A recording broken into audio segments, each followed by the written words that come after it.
है, अगर उसकी बात उनके इंस्क्रिप्शन में मिलती है, नोट्स में मिलते हैं, अगर फाहियान का नोट्स है, क्या उसने कहीं पे लिखा है कि इंद्र और उसकी यज्ञ हवन करते थे? जहाँ पे इंद्र की बात आएगी। क्या जातक कथाओं में यज्ञ हवन करके इंद्र को प्रसन्न किया जाता था? कहीं नहीं बात आएगी। ये इन लोगों ने एक झूठा खेल रचा है, जो बुद्धिज्म के जितने इंस्क्रिप्शन है उसको संस्कृताइज करके, एक्चुअल जो शब्द है उसको आप ध्यान से, अब वो दिखाता हूँ इनकी कैसे चोरी आप पकड़ेंगे। देखिए यहाँ पे, देखिए 16 नंबर में क्या लिखा है? गाँवों, गाँवों में गा गायब है। फिर आगे बराबर। छंदोपमा व माँ नरितन दक्षिणा गाँवों, आगे अंगीर शरितो, और यहाँ पे जो य लिखा हुआ है, यूं लिखा हुआ है, इस य आयु नहीं लिखा हुआ है, तो यू को इठो, इसको इन्होंने यज्ञ बना दिया, यू को इन्होंने यज्ञ बना दिया। फिर उसके नीचे तो ययु इठो दक्षिणा, और यहाँ पे रतो इठो, और ये देखिए यहाँ पे यगो बना दिया, जबकि ज्ञ होता ही नहीं है। आपने एक शब्द पूछा था कि जब छ का जो ध्वनि ये दिखा रहे हैं, छ छ होता ही नहीं है ना। छ को आप क्या लिखते हैं? के एस एच, और आधा क और आधा श, यही लिखते हैं ना, षटकोर वाला स। इन दोनों का हाँ हाँ। संयुक्ताक्षर होता है। फिल्म के आप नायकों को देखिए, फिल्म के जो नायक होते हैं, नायिका होती हैं, कभी भी छ की ध्वनि नहीं प्रोनाउंसिएशन करते हैं। हमेशा ही वो बोलते हैं शिक्षा को शिक्षा, शिक्षा बोलेंगे वो, कभी शिक्षा नहीं बोलते। छ की ध्वनि ही नहीं होती, इंग्लिश तक में नहीं होती इनकी ध्वनि। ये के एस एच जो है, ये बाद में इजाद किया गया 7वीं सदी के बाद। जब इसमें आप लिखेंगे, ये क्या करते हैं, देवनागरी लिपि में चूंकि उसमें अल्फाबेट है छ का, तो जब उसको धम्म लिपि से इसमें अनुवाद करते हैं तो आधा क और आधा श को जानबूझ के ये छ लिख देते हैं यहाँ पे। ये अनुवादकों की गलती है। इंग्लिश में अगर के एस एच लिखा हुआ है, इसका मतलब कि के मतलब क है, एस एच मतलब षटकोण वाला स है, दोनों का संयुक्ताक्षर है।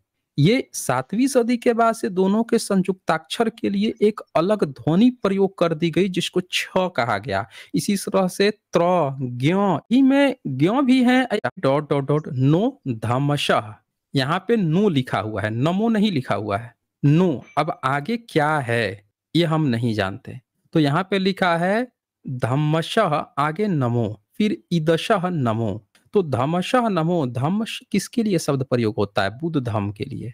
धमशः यही सेम शब्द, धर्म नहीं लिखा है, और ये धमशः यही सेम शब्द सांची के स्तूप पे भी आया है, और वहां पे धमशः, बुद्धशः, संघशः भी लिखा हुआ है। आगे क्या लिखा है? ईदशः। अब ये ईदश जो शब्द है, इसको इन लोगों ने इंद्र बना दिया है। ये देखें 3 नंबर नोट्स लिखा है ना, नीचे 3 नंबर नोट्स पढ़िए। ये क्या कहता है? It is interesting to note that Dharma and Indra are not identified respectively with the Lokapala, Yama and Vasava, who are separated mentioned. The identification are probably of the later date. देखिए बाद में इन लोगों ने आइडेंटिफाई करने की कोशिश की है, जोड़ने की कोशिश की है। अब ये इंद्र किसका है? जातक कथा वाला है, इनके ब्राह्मण वाला नहीं है। शंकशन वासुदेवानंग, अब ये वासुदेव, वासुदेव जो शब्द आता है, ये किसका है? ये भी बुद्धिज्म का शब्द है। चंद शूरानंग, 5 नंबर। अब इसके आगे वाला जो इंस्क्रिप्शन है वो भी आप देख लीजिए। महिमावितानंग चतुनंग लोकपानंग यम वरुण कुबेर वाशवानंग नमो। अब वरुण जो शब्द है, ठीक उसी समय यही सतकर्णी जो हैं पैसा डोनेट किए हुए हैं सांची के स्तूप बनवाने में। इनका तोरण द्वार है, सबूत है, और वहां पे भी वरुण नाम आया है। लिखा हुआ है कि शतकर्णी, गौतमी पुत्र शतकर्णी ने डोनेट किया है, अब वरुण नाम वहां पे भी आया है। अब यहाँ का वरुण देख के ये लोग तुरंत पिताजी खोज लेंगे। अब ये कुबेर कौन है? तो कुबेर आप जाएंगे अजंता केव्स में जाएंगे, और वहां पे एलोरा केव्स में जाएंगे, वहां कुबेर जो है बुद्धिज्म सेक्ट में उनका अपना कैव है, कुबेर का।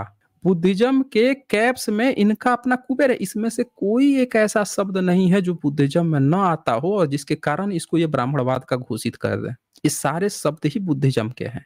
अगर किसी को भी ऐसा डाउट है कि ये ब्राह्मणों का है, तो उनको ये भी साबित करना पड़ेगा कि क्या ये शब्द उस समय बुद्धिस्ट के जगहों पे नहीं आ रहे थे। ये भी बुद्धिस्ट का लिखवाने में वो पाकित में लिख रहे हैं। अगर वेद था तो इसका मतलब कि संस्कृत तो होगा ना, संस्कृत तो फिर होना चाहिए था, अगर वेद था तो। कोई व्यक्ति वेद की बातें लिखवाएगा, उस धर्म को लिखवाएगा, तब फिर इनको ये साबित करना पड़ेगा कि इनका जो वेद है वो पहले पाली-पाकित में होता था। करें साबित फिर, देते रहें सबूत। इसके ऊपर वाला भी आप ये देख लीजिए, नानाघाट के फिगर लेवल, ये भी पाकित लैंग्वेज में अब्राहमी टेक्स्ट है। ये करते क्या है कि संस्कृताइज करते हैं और संस्कृताइज करके कहानी खेल देते हैं। ये देखिए टेक्स्ट एक्चुअल क्या है, सातवाहन, ऊपर लिखा है सातवाहन, इन्होंने संस्कृताइज करके सातवाहन कर दिया, कन्हे को कृष्ण कर दिया। देख लीजिए कन्हे ऊपर लिखा है, इन्होंने क्या कर दिया, कृष्ण कर दिया, बस हो गया। इनका धर्म कैसे चल रहा है, कैसे बच रहा है, इनके यज्ञ हवन कैसे आ रहे हैं, तो जो लिखा हुआ है पाली पाकित में उसको संस्कृताइज करके अपने मन मुताबिक लिख लो। बमन